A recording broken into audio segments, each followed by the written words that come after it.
Bueno, muy bien. Estoy muy contento por estar acá. Esta es la segunda vez que vengo a México. Hace muchos años, 20 años, vine en plan de turismo. Y desde luego es un gran placer estar acá. Es una gran... Gracias por invitarme y tenerme acá con ustedes. Será un placer. Voy a decirles algo de lo que hacemos en el laboratorio. Específicamente, quiero decirles cómo funciona el cerebro. Y por otro lado, bueno, vemos cómo funciona el cerebro cuando todo está funcionando bien. Y cómo quizá puede funcionar mal y conllevar a diferentes trastornos. Y yo voy a mencionar trauma, postrauma, ansiedad y desde luego en ocasiones la depresión, y ojalá que tengamos tiempo. Pero lo principal es cómo podemos entender claramente la ciencia, cómo podemos entender esta máquina tan complicada y cómo es que trabaja tan bien. Y entonces esto va a ser sumamente interesante para todos ustedes. Bien, yo vengo del campo de matemáticas, de la física, en mis diferentes estudios, y únicamente después de un tiempo yo comprendí que me interesaba mucho hacer una investigación en el cerebro porque considero que es el sistema más complejo. Para tratar de entender el cerebro necesitamos un enfoque multidisciplinario, no solo biología, sino computación, matemáticas y diferentes enfoques de la física y de la ingeniería.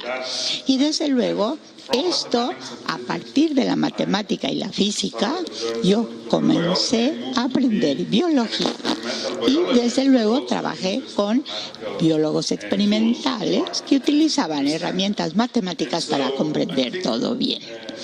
Habiendo dicho eso, podríamos seguir que una de las cosas que debo de decir es que el cerebro es altamente complejo. En la toma de decisiones, en el aprendizaje y en otros aspectos, estas son las dos funciones más importantes, particularmente la del cerebro. Desafortunadamente, y esto hay que compartirlo, en ocasiones, por una razón u otra, nuestras memorias nos pueden conllevar a ansiedad, postrauma, a depresión. Podemos decir que las cifras que se presentan acá, el porcentaje se presenta en el ámbito de Estados Unidos, pero el porcentaje es similar en todo el mundo. Podemos decir que las cifras son gigantes y acá vemos que van aumentando paulatinamente, aumentan año con año. Aunque la medicina ha procurado exhaustivamente el número de problemas de postrauma, ansiedad y depresión en la población en general está aumentando mucho. Y aquí vemos la ansiedad de la persona, que es 20% de la población la que la sufre en Estados Unidos, en la Unión Europea también. No conozco las cifras en México, pero estoy seguro que no son muy lejos de lo que nosotros tenemos allá. Bien, se ha reconocido en diferentes lugares que esta es la nueva plaga, la edad de la ansiedad, tanto en Estados Unidos como en otros lados. En Estados Unidos se han realizado diferentes investigaciones para tratar de disminuir, aminorar esta sensación de depresión y ansiedad. Algo importante que tienen ustedes que saber tiene que ver con genética y tiene que ver desde luego con una revolución genética. Muchos de los genes que contribuyen a la ansiedad y depresión se consideran. Algo que es muy importante es que la genética nunca nos va a poder ayudar totalmente para resolver estos temas. La mayor parte de las condiciones neuropsiquiátricas, autismo y otros, y la combinación de muchos de los genes se desarrollan en una etapa tardía de la vida. La genética no siempre nos va a poder ayudar como queremos, pero está allí para resolver algunos problemas. El tipo de enfoque, y esto es fascinante, aquí, por ejemplo, ¿cómo podemos tratar estos trastornos neuropsiquiátricos? Básicamente es lo siguiente. Nosotros tenemos una familia de fármacos. Yo veo que ustedes lo conocen. Prozac, entre otros, y diferentes elementos de serotonina e inhibidores de la misma. Y vemos nosotros que este fármaco ha sido tomado en múltiples ocasiones por diferentes pacientes en los últimos 30, 40 años. Hoy por hoy es un medicamento razonable, pero desafortunadamente solamente ayuda a parte de la población y hasta cierto punto nada más. El problema es que esos fármacos, básicamente tenemos una familia. Es sorprendente. Durante 30 o 40 años nosotros vemos que no ha habido ningún descubrimiento nuevo como para poder tratar la ansiedad y los trastornos del comportamiento. Los resultados son crudos y generales. Los fármacos afectan el sistema neurotransmisor con la serotonina. Afectan no solo esto, sino que afectan todo el cerebro. No es específica, suficientemente específica para lograr el objetivo deseado. De tal suerte que necesitamos un enfoque diferente, más amplio, para ver cómo funciona el cerebro, cómo funciona específicamente y cuáles son las respuestas a los problemas de ansiedad. Habiendo dicho esto, vamos a meternos al cerebro. ¿Por qué es tan complejo? ¿Cómo puede generar comportamientos tan maravillosos, tan bellos, pero por otro lado también nos puede conllevar a otro tipo de desórdenes o trastornos? En el laboratorio nosotros tratamos exactamente de llegar a la especificidad concreta de algún tipo de problema, cuando falta un fármaco para poder resolver este tipo de trastornos. Si nosotros en un momento dado tratamos de comprender cómo funciona el cerebro, podemos utilizar un análogo de una ciudad.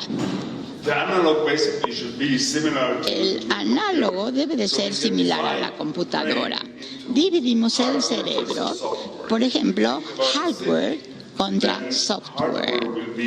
Entonces vemos el hardware, mecatrónica, la forma moderna de llamar al software. Las gentes se pueden comunicar unos con otros en las ciudades y en las calles. En el cerebro parece ser que hay algo similar. Hay neuronas, células nerviosas, que en un momento dado están a lo largo y ancho del cerebro y se comunican una con la otra, tal como las personas tienen su propio idioma, su propio lenguaje, tal como nosotros lo tenemos. Y nos podemos comunicar uno con otro a través de un lenguaje. Las neuronas hacen exactamente lo mismo. Las células nerviosas hacen exactamente lo mismo.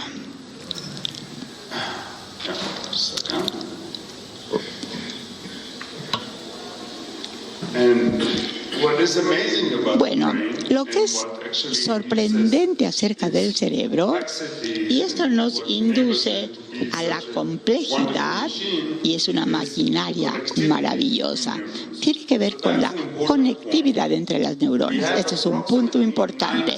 Tenemos 19 mil millones de neuronas, células nerviosas en el cerebro. Entonces, esta es una cantidad, una cifra sumamente grande. Pero realmente esto no es lo más importante, porque si nosotros pensamos acerca de las computadoras de hoy, pueden llegar esas cifras a una forma pues muy clara. 19 mil millones de neuronas en el cerebro es muchísimo, pero eso no es lo más importante.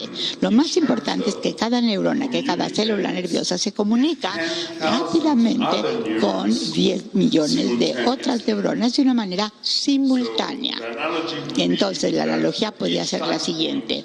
Cada punto de partida nosotros vamos a poder escuchar aquí a otros 10.000 otras personas, sabiendo qué decir después. Y otros 10.000 o más van a poder escuchar esto. Y cada uno de ellos escucha a otros 10.000, toma la decisión y así continúa el cerebro actuando. Así trabaja el cerebro y por eso el cerebro es tan complejo. Ahora bien, si nosotros tratamos de ver la analogía de la gente y con la gente, tenemos que ver cómo podemos hacer este estudio. 2 personas, trabajamos 3, 4 personas que pueden hablar simultáneamente, pero no podemos hablar a más de esto. No podemos tener una conversación de más de 6 o 7 personas que hablen simultáneamente. En el cerebro este es exactamente el caso. Cada neurona habla a otras tantas neuronas de una manera simultánea.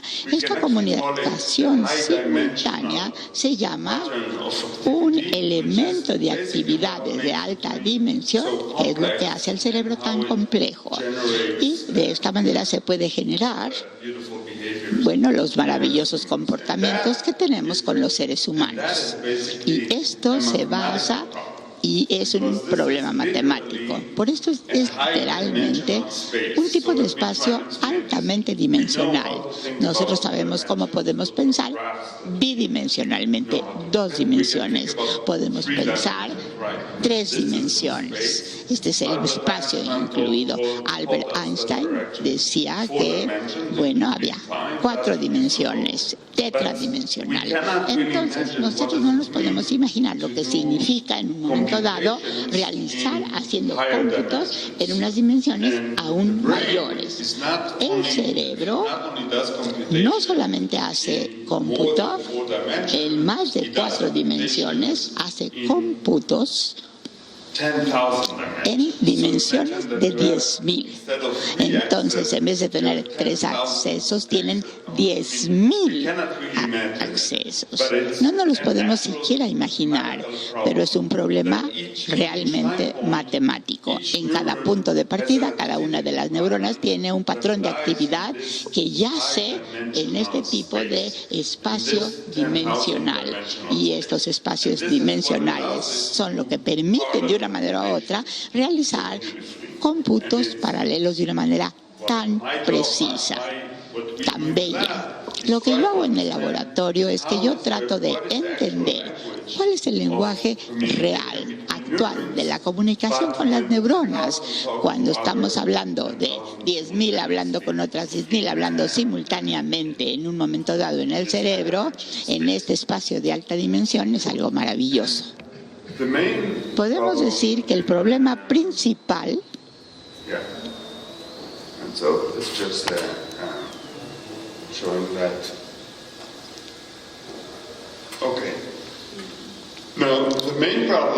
el problema principal en este tipo de espacio de alta dimensión, bueno, primero, el comportamiento que tenemos es maravilloso. Pero cuando cierta actividad anormal en esta red, una red interconectada, esta actividad anormal se puede propagar a otro lugar dentro del cerebro y yo voy a decirles cómo funciona. Vamos a ver un ejemplo real en unos minutos. Se puede propagar a otro lugar y puede inducir la actividad llegando a un segundo lugar. Ahora, el problema principal, y esto hay que subrayarlo, esto pasa, por ejemplo, con otras enfermedades, autismo, trauma, y podemos arreglar este tipo de conectividad.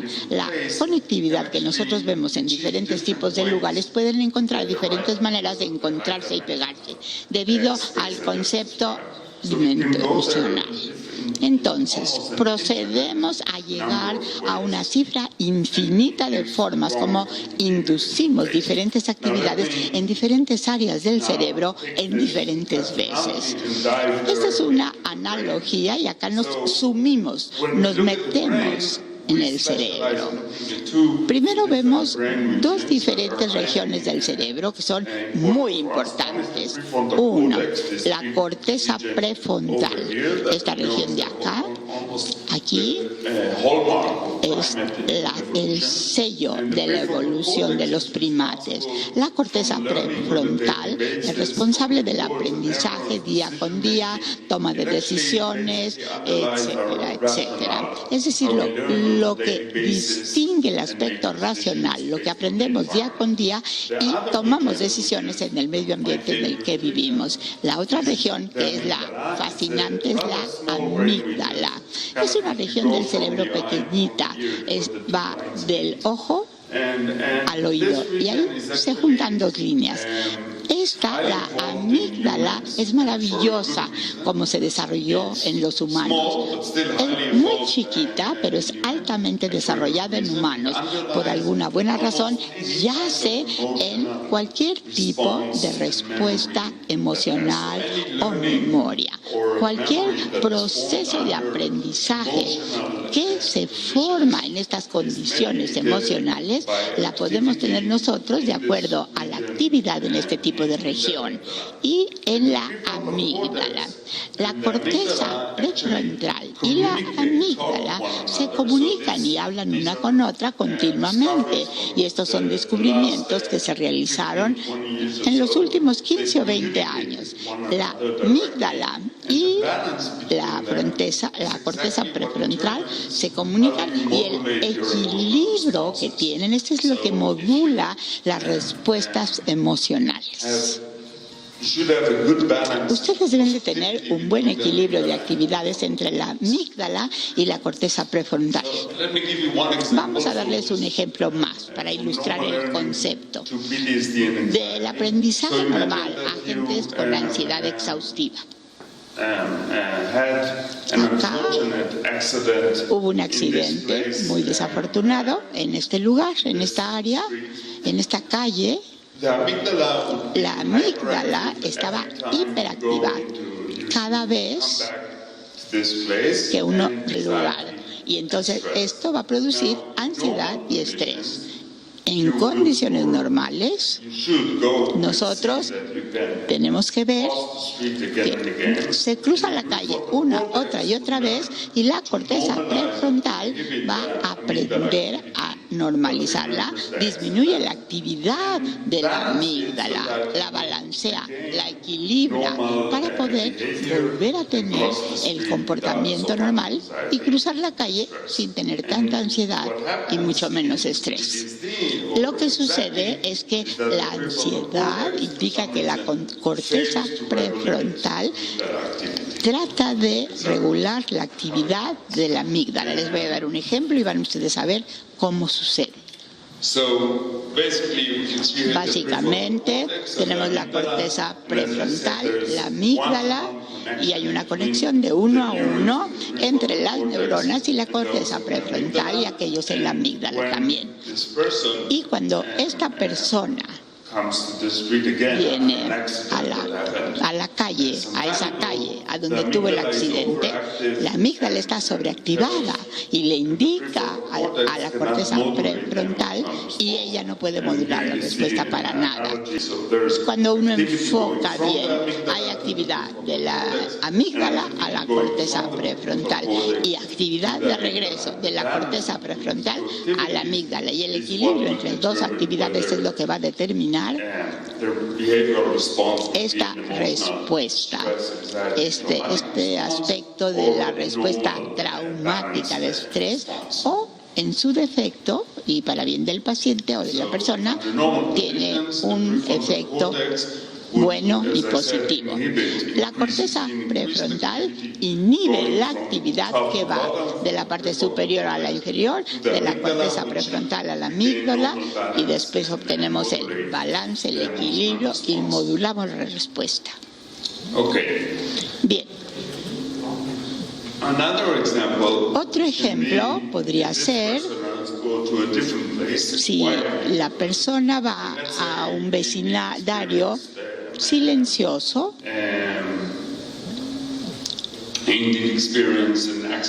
y allí experimenta un accidente. Va a un lugar diferente, completamente diferente. Se debe de preocupar por este camino La respuesta es no debe, porque es un camino totalmente diferente en un lugar tranquilo. Pero, ¿qué es lo que sucede en post-trauma? Se puede generalizar la respuesta y responde el individuo como si fuera exactamente el mismo lugar en el cual él o ella estuvieron antes. Esto no es malo en general. Si uno quiere generalizar, a mí me encanta generalizar. El aprendizaje, el contexto, la generalización se basa en el elemento toral de la evolución. Los humanos lo hacen muy bien. Los humanos pueden aprender en una condición y transfieren este aprendizaje a diferentes lugares. Así que cuando ustedes vinieron, ya estuvieron en el cuarto. A lo mejor no estuvieron, pero esa silla que ven ahí se parece a la que vieron la otra vez. Pero aunque no sea la misma, es una silla. Y lo que ustedes aprenden en diferentes tipos de escenarios se puede aplicar fácilmente a un nuevo escenario, una vez que ya se tuvo el aprendizaje. La generalización viene del aprendizaje de una manera fascinante en humanos. Cuando uno sobregeneraliza, hay una necesidad de aplicar lo que se aprendió en este evento traumático, en el accidente, y se transfiere esto del viejo lugar al lugar nuevo. Remotamente similar, no similar, remotamente similar. Y hay papeles, hay documentos que muestran que esto es un mecanismo de post-trauma. Las respuestas y los estímulos de no respuesta son similares, pero no son totalmente similares a este tipo de enfoque. Es exactamente la misma historia. El mecanismo biológico tiene actividad en la corteza prefrontal y la amígdala. La corteza prefrontal tiene que entender que este es un lugar diferente y debe de modular la actividad de la amígdala. Aquí el objetivo, la meta o el problema acá es que si nosotros queremos modular la actividad entre la corteza prefrontal y la amígdala, nosotros tenemos que dirigir la memoria específica. Necesitamos entender con claridad cuál es la actividad en el cerebro. Es exactamente la actividad que da las señales y que enseña que era esta memoria pretraumática. Y solo esta memoria es, porque obviamente no queremos borrar o modular todas las memorias y todas las respuestas. No, específicamente nosotros tenemos que modular esta memoria. Y esto es lo que modula lo que dije. Los tratamientos actuales para ansiedad y PSD son generales. No llegan directamente a la memoria o a la respuesta del comportamiento, sino que afectan a todo el cerebro. Y necesitamos dirigir esta memoria específica en el cerebro y después de ello modularla.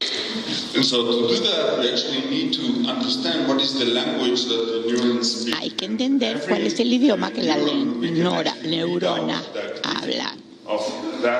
Leemos la actividad de esta neurona en especial y nosotros podemos ver un ejemplo claro.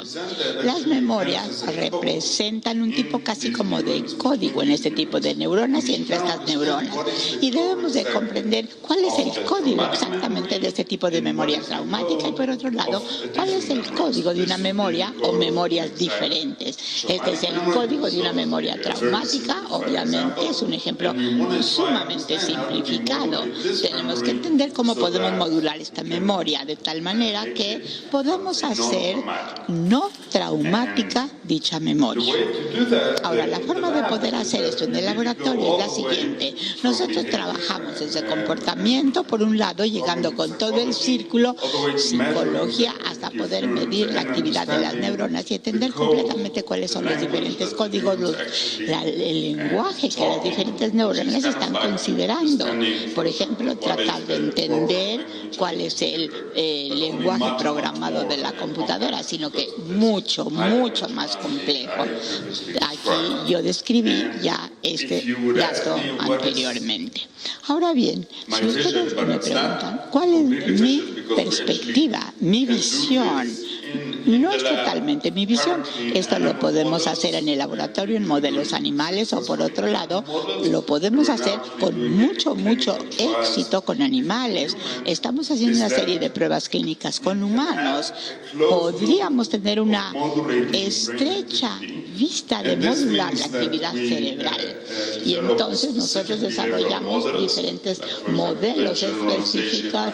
Aquí nosotros vemos, como ya lo expliqué antes, nosotros registramos la actividad, pero necesitamos registrar la actividad de cientos de miles, es decir, una población muy grande de neuronas. Y para poder realizar esto, lo que nosotros hacemos es desarrollar electrodos específicos para registrar la actividad de cientos o miles de diferentes neuronas de una manera simultánea. Tenemos diferentes herramientas que son, por ejemplo, diferentes tipos de aprendizaje, técnicas que ustedes de repente oyen, o a lo mejor la oyen mucho. Aquí lo que nosotros hacemos, un código neuronal, y sabemos cuál es la memoria que nosotros estamos implementando en este sistema concretamente. Y cuando identificamos que esta es la memoria que está dentro del sistema, podemos manipular patrones del cerebro modulando la actividad del cerebro. Hay diferentes métodos para hacer eso. Puede ser el método optogenético. Allí con luz y con factores diferentes se pueden modular diferentes actividades de las neuronas, o actividad eléctrica como diferentes estímulos eléctricos diferentes. Primero hay que identificar a dónde ocurrió esa memoria específica en el sistema. Una vez encontrada se está modulando. Y acá tenemos, por ejemplo, este tipo de equilibrio, y se ve el equilibrio o desequilibrio entre la amígdala y la corteza prefrontal, pero específicamente para este tipo de memoria problemática o comportamiento problemático. Y nosotros hacemos estos modelos animales y después en algunas ocasiones en humanos, y la razón para hacer esto en un círculo entero, estamos afinando hasta finalmente lograr el objetivo, como cuando nosotros abrimos la llave. Hay agua caliente, muy caliente, y agua fría, muy fría. Entonces nosotros requerimos una serie de respuestas de comportamiento para la memoria específica. De tal manera que, como yo dije, parece ciencia ficción, pero no lo es. Nosotros lo podemos mostrar en modelos animales, y ahora, hoy por hoy, lo estamos haciendo en diferentes pacientes, en diferentes condiciones. And so I'll kind of finish. No. Yeah, sure. And so I think my final words will be that mis palabras finales, la gente pues a veces lo único que puede comprar es un producto barato. Bueno, mi papá decía eso, no éramos pobres, pero siempre decía que solo podíamos comprar lo barato.